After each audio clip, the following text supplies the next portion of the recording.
Hoy estamos hablando de los 3 pilares en los cuales el mundo se sostiene, ¿cierto? Torah, Avodah y Gemilut Hasadim. Y a mí me tocó hablar de Torah, ¿ok? Así que se me va a hacer más fácil. Y quiero partir haciéndoles una pregunta que normalmente le pregunto a un grupo de gente que no conozco como este, ¿cierto? Siempre que voy a partir una clase a un grupo nuevo, no sé si me van a volver a invitar, así que es mi única oportunidad, les voy a hacer una pregunta que está extraña, pero que tiene sentido. Y la pregunta es la siguiente. ¿Cuál es la diferencia entre estudiar Torah y estudiar filosofía? No sé cuántos de ustedes en la escuela estudiaron filosofía. Yo estudié filosofía y me gusta la filosofía. Y cuando uno estudia sobre filosofía, básicamente está estudiando sobre las grandes verdades que hay en el mundo. ¿Cuál es el propósito del hombre en este mundo? ¿Existe una fuerza superior, un bien común? Etcétera, etcétera. Y los filósofos gastan mucho tiempo y mucha tinta escribiendo sobre estos temas. Cuando estamos hablando de Torah y estudiar Torah, ¿no es acaso lo mismo? Estudiar Torah, estudiar sobre las grandes verdades del mundo, cuáles son los valores que deberían regir la humanidad, ¿existe un creador o no existe un creador? De verdad, una persona que estudia Torah en serio tiene que hacerse ese tipo de preguntas. Y si hace ese tipo de preguntas, ¿cuál es la diferencia entre estudiar Torah y estudiar filosofía? ¿Válida la pregunta, sí o no? Yo creo que básicamente existe una diferencia fundamental entre lo que es estudiar Torah y estudiar filosofía. Y la diferencia radica en que cuando una persona va a estudiar Torah, al final de su estudio tiene que hacerse una pregunta. Y esa pregunta es: ¿qué significa para mí todo lo que acabo de escuchar, todo lo que acabo de estudiar? Antes de salir por la puerta, cuando termine esa clase de Torah, para que se llame una clase de Torah, la persona tiene que preguntarse: ¿qué significa lo que acabo de estudiar, lo que acabo de escuchar para mí? ¿Cómo se relaciona conmigo? ¿Me gustó lo que el Rab dijo? ¿Me molestó lo que el Rab dijo? ¿Estoy de acuerdo con lo que el Rab dijo? ¿Me genera conflicto lo que el Rab dijo? Etcétera, etcétera. Cuando una persona estudia filosofía, una persona puede estudiar sobre grandes verdades en el mundo. Y los filósofos llegaron a conclusiones bastante ciertas en muchos aspectos de la vida. Pero ellos nunca tomaron ese conocimiento y lo integraron en su ser. Lo hicieron parte de su vida. Es conocida la historia de cómo los alumnos de Aristóteles pillaron a su maestro en una orgía. Y los alumnos le preguntaron: pero maestro, usted en esto, aquel que nos enseña las grandes verdades del mundo. Aristóteles responde: una cosa es lo que yo enseño y otra cosa es lo que yo hago en mi vida. ¿Qué tiene que ver una cosa con la otra? Cuando se trata de Torah, una persona tiene que ser capaz de tomar la información, el conocimiento que está adquiriendo y hacerlo parte de él. Y puede ser que lo que escuchaste no te gustó, puede ser que te generó conflicto, puede ser que no estás de acuerdo, pero eso igual es un proceso que te lleva a transformarte en alguien diferente, producto de lo que escuchaste, producto de lo que estudiaste. Y por lo tanto, mi invitación a ustedes, de ahora en adelante, en este panel que se está dando, o en cualquier clase de Torah que vayan en el futuro, es que al terminar la clase tienen que hacerse esa pregunta. Porque la mayoría de nosotros no lo hacemos y por lo tanto la mayoría de nosotros no estudiamos Torah, estudiamos filosofía. El Rab dijo unos conceptos, están súper interesantes, ahora puedo seguir con mi vida. ¿Sí o no?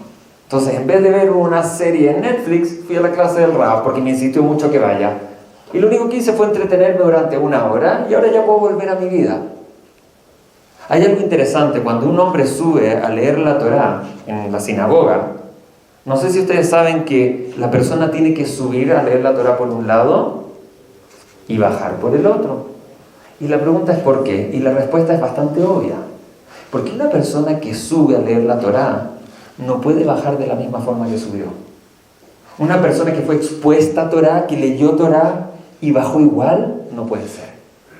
Una persona tiene que bajar diferente. Y si incluso en esa experiencia tan trivial, entre comillas, como subir a leer la Torah, me debiese llevar a algún tipo de transformación, imagínense las clases de Rav Chikurel, las clases de Rav Jonathan. Debiesen llevarte un proceso de transformación, de crecimiento. Pero ese proceso solo va a existir si tú decides que exista. Porque no importa cuánta información interesante y entretenida se dé acá, si tú no decides tomar esa información y preguntarte qué significa para mí, viniste a una muy buena clase de filosofía, no de Torah. Habiendo dicho eso, hablemos de Torah. ¿Qué es Torah? El hombre tiene 3 aspectos en su vida, según como explican nuestros sabios: nuestra relación con nosotros mismos, nuestra relación con el prójimo y nuestra relación con nuestro Creador, ¿cierto? Y básicamente ese es el paralelo de lo que vamos a estar hablando cada uno de nosotros 3. Torah, en cierto sentido, vendría a ser la relación conmigo mismo. ¿Qué significa Torah? Es interesante que los sabios dicen algo. ¿Cuántas mitzvot hay en la Torah? ¿Alguien sabe? 613. Muy bien.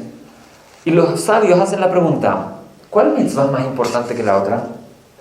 Respuesta: todas son importantes. No podemos saber qué mitzvah es más importante que otra. Todas tienen un valor fundamental. Sin embargo, eso hace un poco de cortocircuito, porque los sabios dicen Talmud Torah keneged kulam.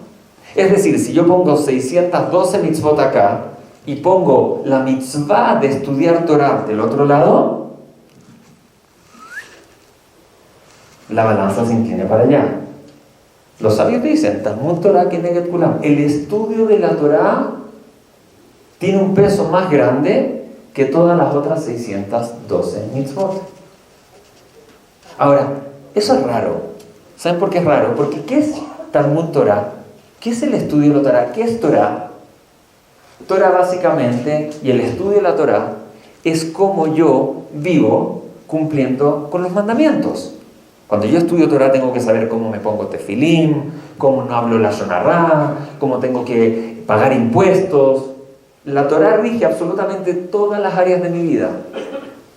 Y ahora los sabios están diciendo algo muy extraño. Están diciendo, el estudio del cumplimiento de los mandamientos tiene más peso que el cumplimiento de los mandamientos. Hello, Houston, we have a problem here. No se entiende. Es decir, imagínense que yo te regalo un auto y tú te pasas toda la vida leyéndote el manual. Eso es lo que los sabios están diciendo. El estudio del cómo se utiliza, el estudio del cumplimiento tiene precedencia o tiene más peso que el cumplimiento mismo de los mandamientos. ¿Cómo se entiende? Cuando Yoshua, el sucesor de Moshe Rabenu, toma las riendas del pueblo judío para entrar a Eretz Israel, Dios le dice, Vegita Boyo Mambalaila, y te vas a dedicar a ella, paréntesis, la Torah, día y noche. Ahora, cuando Dios te dice día y noche, ¿saben a lo que se refiere? Día y noche. Y entonces surge la pregunta que quizás Yoshua le hizo a Dios. Dios, si tú quieres que me dedique al estudio de la Torah día y noche, ¿en qué minuto voy a hacer pipí? ¿En qué minuto como? ¿En qué minuto me hago cargo de mis hijos? ¿En qué minuto lidero al pueblo judío? Si tú me estás diciendo que me dedique al estudio de la Torah día y noche, ¿en qué minuto cumplo la Torah? ¿En qué minuto vivo la vida? Si todo el día me lo tengo que pasar estudiando. Y en base a ese dicho podríamos reformular el concepto de lo que significa estudio Torah. Y vamos a decir que en realidad el cumplimiento de las mitzvot es el proceso cúlmine del estudio de la Torah. Which means, lo que significa, que el estudio no es algo separado, el proceso de aprendizaje de Torah no es separado de mi cumplimiento de Torah. Y más bien vamos a decir que mi nivel de cumplimiento de Torah es un reflejo de mi entendimiento en profundidad de aquello que estoy estudiando. Y es por eso que, según algunos sabios, una persona que dice, yo sé que fumar está mal, mientras tiene un cigarro en la mano, Maimónides, el Rambam, le diría, realmente no sabes que fumar está mal. Porque si tú realmente supieras que fumar está mal, ese conocimiento alteraría tu conducta. Y por cuanto que tú sigues fumando, debe ser que realmente no sabes que fumar está mal. Pero como no, Maimónides, si te acabo de decir que sé que está mal y los doctores dicen que me puede venir cáncer al pulmón, tú estás diciendo cosas, pero esas cosas que tú estás diciendo realmente no las estás entendiendo, no las estás estudiando realmente, porque si tú las estudiaras, ese estudio condicionaría tu accionar. Y por lo tanto, el cumplimiento de las mitzvot, el vivir con un marco valórico judío, es el proceso cúlmine del estudio de la Torá. Pero el estudio de la Torá es algo permanente en tu vida. ¿Qué es Torá entonces? Es entendimiento, es conciencia, es valores, es una estructura que te permite vivir la vida de cierta forma. Y es por eso que cuando estamos diciendo en este paralelo, Torá es mi relación conmigo, es lo que me define a mí, Abodá es mi relación con Dios, Milut Hasadim es mi relación con el prójimo.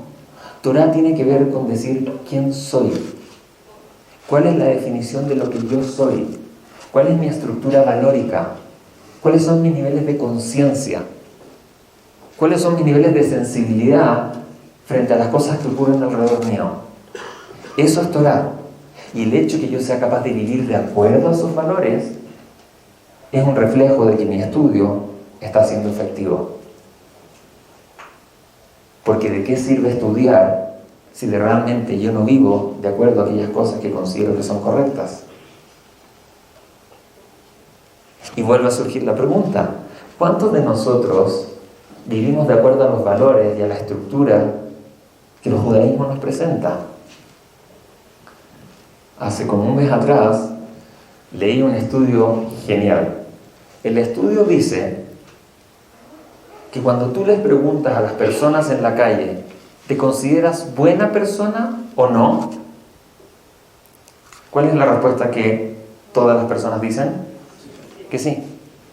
Y si después tú le preguntas a esa persona, ¿pero tú te consideras mejor persona que el promedio o te consideras del promedio?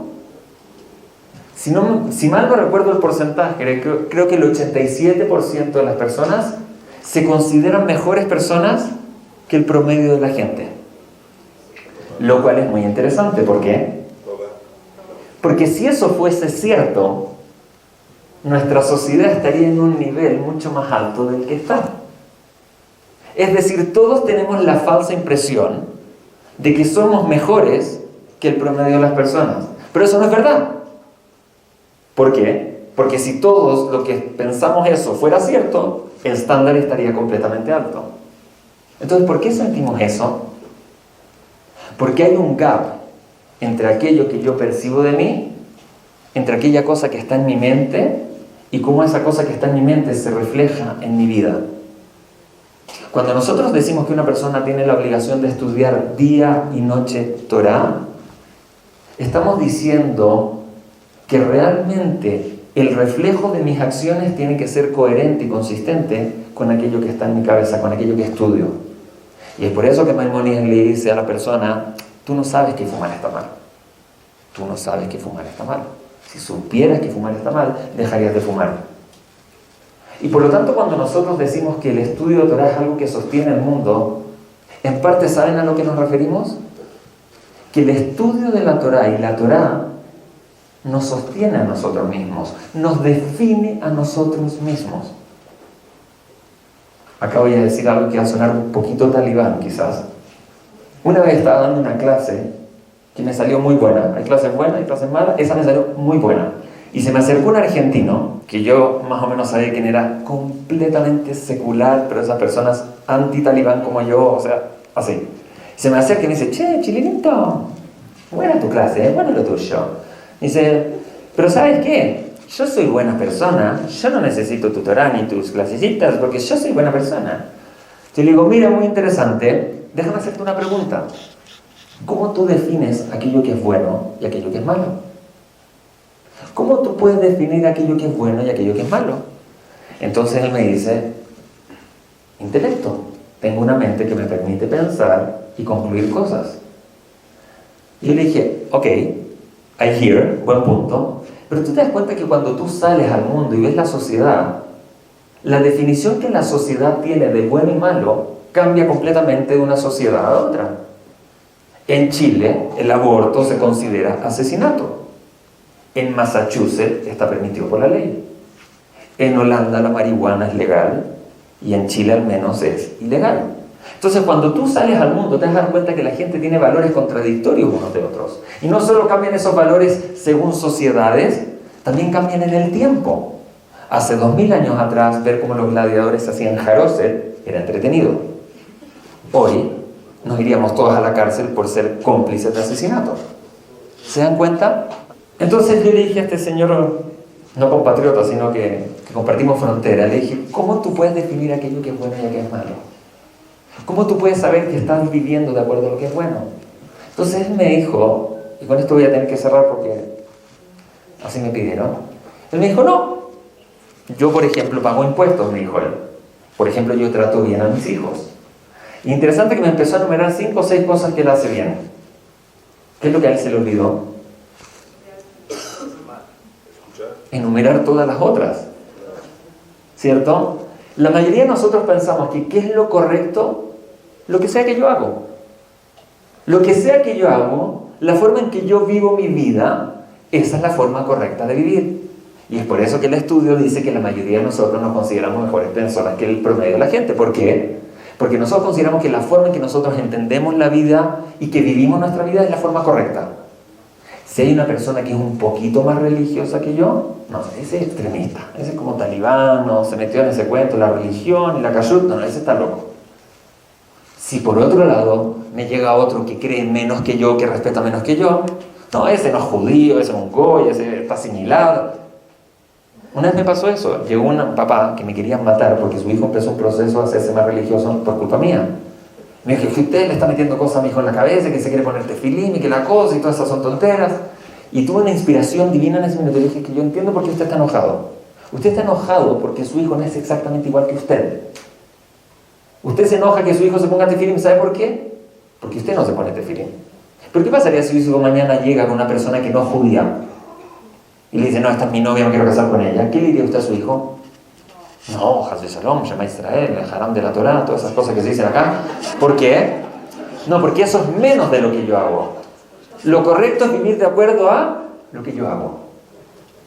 Y llega la Torah y te ponen un jaque, casi mate. Y te dice, hello, ¿cuál es la estructura valórica con la cual realmente debieses vivir tu vida? Y acá yo te voy a presentar una estructura que es lo que se espera de ti. Y no estoy exigiendo que tú seas esto. Pero cuando una persona tiene una estructura valórica que se le presenta, eso invita a la persona a crecer y a transformarse en alguien diferente. Mi Rab decía, Ubajar Tabajaim, vas a escoger la vida. ¿Qué es escoger la vida? Tú ya me lo escuchaste en Shabbat.